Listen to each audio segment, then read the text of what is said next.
In this video, I'm going to show you how to make these really easy little mini rhubarb tartlets topped off with a chantilly cream. Before I show you how to make these, all of the information is in the description, so make sure you check it out.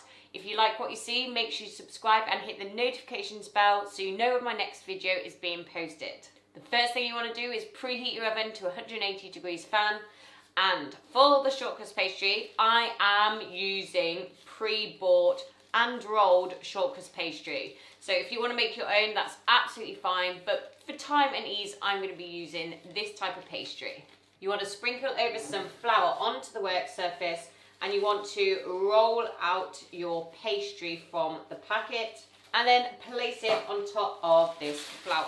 You then want to get your cutter, and using the serrated side, you want to start cutting out your circles from the outside in. The reason that I do this is so that you then don't waste any of the pastry. Remove any of the excess pastry and leave to one side. Then you want to get a cupcake tin, and you want to line the pastry in the tin.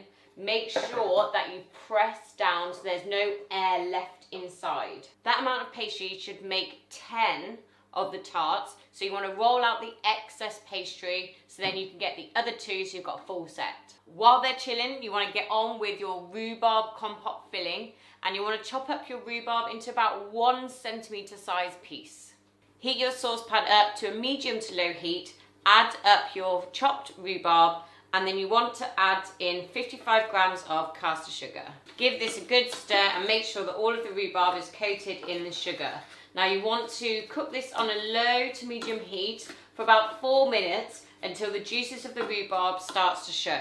When the juice starts to appear in the pan, as you can see here, you then want to raise up the heat and you want to boil this down for about 5 to 6 minutes until it goes sticky. Once it's gone into like a lovely gooey sticky texture, you then want to take it off the heat and leave it to cool. Place 300 millilitres of double cream into a bowl, and you want to add in 1 tablespoon of icing sugar that has been sifted. Whisk this until firm, do not over whisk. Place your desired nozzle into a piping bag, and then you want to place the piping bag in a measuring jug and fold the bag over the measuring jug, as this just makes it easier to put in your cream or buttercream or whatever you're piping on. Get your freshly whipped double cream, place into the piping bag.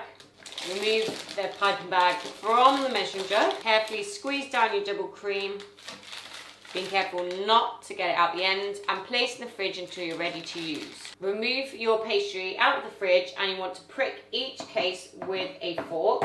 Get some egg white and a spoon, or ideally a pastry brush, but I've misplaced mine, and then just rub this on the bottom of each case. Pricks that you've made with the fork should hopefully prevent the cases from rising, and then this egg white will then prevent any seepage from your filling when you add that in. If you don't have any egg, alternatively you can use a little bit of milk. Place in the oven for 10 to 12 minutes until crispy and golden brown.